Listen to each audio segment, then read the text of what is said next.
Hi, and thanks for logging on to the Daily DVAR Halacha. And here's a brand new halacha for you, and it's for Tuesday, 23rd day of July, which is the 20th day of Tammuz. Now, we want to give you more laws about the 9 days, which are about, about 2 weeks away from us now. And here they are. During the 9 days, we had told you that we don't eat meat and we don't drink wine. So, one of the new questions for us to delve into is what about eating chicken? Chicken is in some ways considered meat. Most often, halachically, we treat it like meat. What about eating chicken during the 9 days instead of like steak from a cow? And the answer generally is no. You can't eat meat and you can't eat chicken. It's treated just like meat during the 9 days. You may not eat it.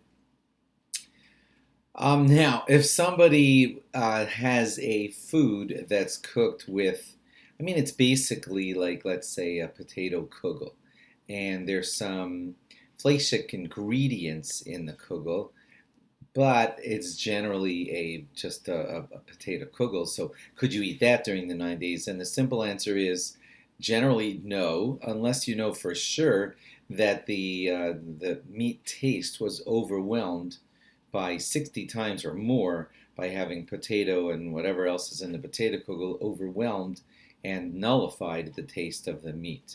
But if you're not going to be sure of that, which you probably won't be sure of that, so generally the answer is a food with fleishik ingredients in it is treated fleishik, and you should not eat that during the 9 days either.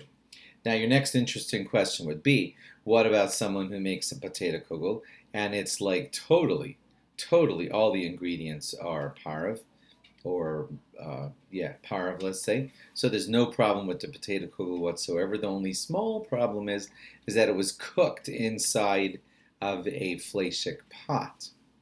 Now, can that potato kugel be eaten during the 9 days? And the answer to that is yes, it may. That's not something that we consider fleishiks. We consider fleishiks to the extent that we wouldn't tell you to drink a cup of milk with that. But generally, there were no fleishik ingredients in it. It was just cooked in a fleishik pot. So that potato kugel you can eat during the 9 days. These questions are kind of important when you go to purchase French fries somewhere, and the French fries are being cooked in an oil. So the French fries are just basically potato, and the oil is just oil. But the oil may have had, fleishik ingredients inside of it, other things fleishik fried inside of that oil. Then you can't be having those French fries. But French fries that are not together with any fleishik ingredients, just maybe warmed up in a container that once cooked fleishiks in it, so that's likely going to be permissible during the 9 days. For anyone who is ill and for some reason has to eat meat, then they're allowed to eat meat if their doctor and rabbi tell them to during the 9 days. If necessary, if possible, I should say, it'd be best if you could try to eat chicken instead of meat, because chicken is still one notch down in meatiness in halacha. So if they're telling you that you have to eat meat, it would still be better to eat chicken. Children who have to eat meat can be eating meat if necessary. There too, you would consult with your doctor and your rabbi, and you find out if it's necessary. Thanks for logging on. Log on again tomorrow for more.